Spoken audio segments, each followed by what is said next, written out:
สบายดีนะมาพบกับช่อง Banana Studio ได้เนาะวันนี้เราจะมาแนะนำคริปโตอีกสกุลหนึ่งเนาะนั่นก็คือ Spellrex เนาะเหรียญ Spellrex เนาะซึ่งวันนี้เนาะเราจะมาสอนติดตั้งและก็ดาวน์โหลดเนาะ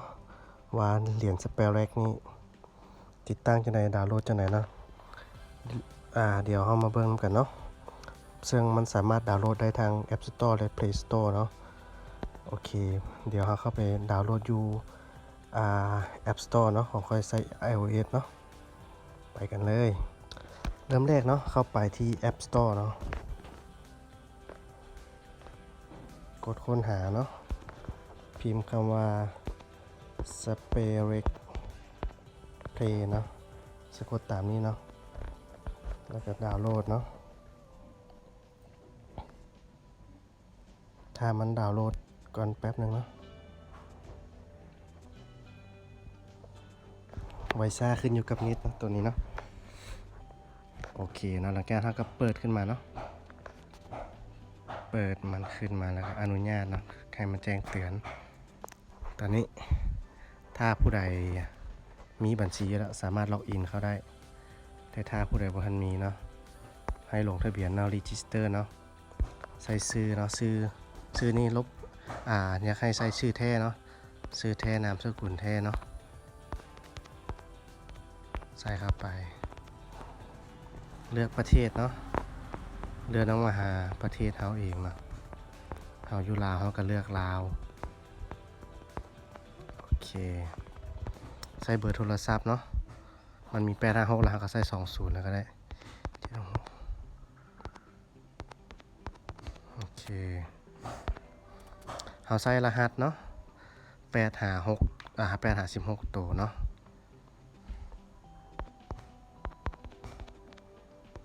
โอเคอินไว้โค้ดตัวนี้เนาะของใส่ตัวนี้เนาะ DONZ 91เนาะซึ่งเป็นรหัสแนะนำของค่อยเองตัวนี้ก็กด next ต่อให้กดยอมรับเนาะแล้วก็กด next แล้วมันก็จะส่งโค้ดเนาะมาให้เบอร์เฮากดส่งโค้ดมาโอเคโค้ดมาแล้วนะ162654 กด sign up เลยเนาะโอเคเฮาเข้ามาหน้านี้เนาะเฮาก็ create new account เนาะถ้าเป็นผู้ใช้ใหม่ถ้าต้องการอยากกู้บัญชีเก่าเนาะก็ใส่ตัวลุมเนาะ recover with passphrase เนาะเฮาก็เข้ามาแล้วก็เลือกเอาเนาะ create new เนาะสำหรับสร้างใหม่ส่วนมาหน้านี้เนาะให้เฮาจื้อเอาไว้เนาะหรือว่าแคปเอาไว้ก็ได้จ่อไว้หลังจากนั้นเฮากดต่อไปมันจะขึ้นมาว่าให้เรียงลำดับเนาะว่าตัวนี้อยู่อันดับที่เท่าใดเนาะแต่ตัวละตัวอักษรเนาะ modify เนาะโอเคอันดับที่9เนาะมันถามเฮาก็ไปเปิดเบิ่ง1 2 3 4 5 6 7 8 9 EQ เนาะอันดับที่9 EQ โอเคอันดับที่11ลาตินเนาะว่าแม่นอีสังเวสโอเคอันดับที่2 move โอเคหลังจากนี้มันให้เราใส่ชื่อลิ้นเนาะสิใส่บัญชีหยังก็ได้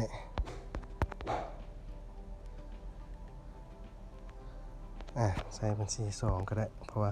ตัวนี้ใส่บัญชีสร้างขึ้นมาเพื่อให้สามารถให้เบิ่งซื่อเนาะ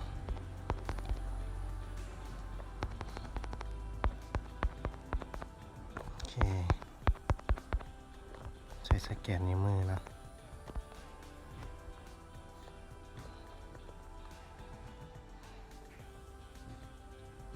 มันบึดนึงเนาะ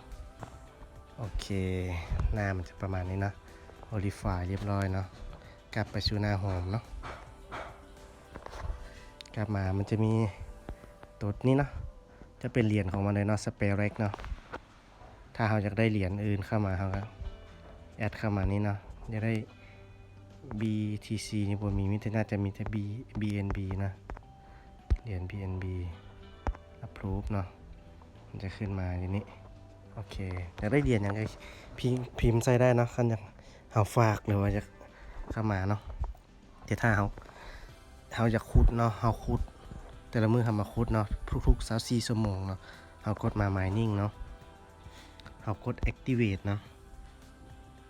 โอเคกด activate มันจะ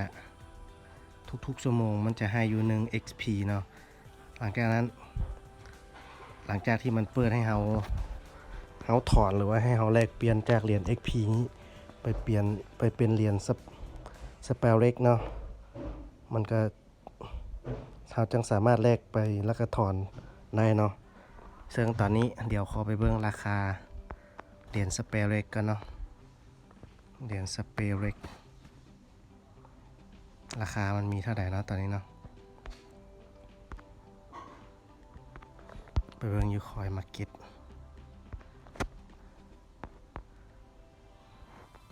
โอเค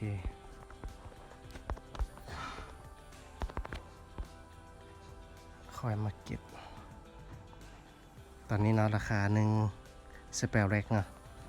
ตกอยู่0.003ต่อหนึ่งสเปลเล็กเป็นเงินบาทเนาะซึ่งเป็นเงินบาทตัวนี้เดี๋ยวใส่เบิ่งข้างในมันเพราะว่าเหรียญตัวนี้มันได้ลันนะเนาะลันอยู่หลาย exchange นะแต่ว่าอยู่ใน Binance มันบ่ทันมีเทื่อแต่ว่าเราสามารถ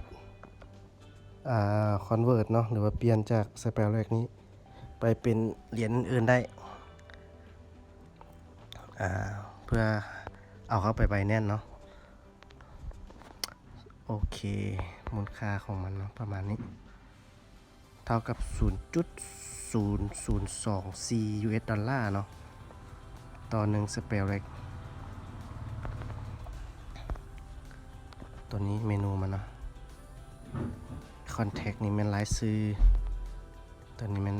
โปรไฟล์ของเขาเนาะเอาเข้ามาตั้งค่ามันได้ตึงถ้าเราอยากได้ลิงก์ให้หมู่เราหรือว่าเป็น invite code เนาะเข้ามาในนี้ invitation code เนาะตัวนี้เนาะเราสามารถเปลี่ยนได้เปลี่ยนเป็นอีสานก็ได้ขอเต6ตัวเนาะโอเคเซฟแล้วก็หมู่เราใส่ตัวนี้เป็น invite code เราก็จะได้หมู่เราเพิ่มขึ้นเนาะก็จะมีประมาณนี้เนาะเจ้า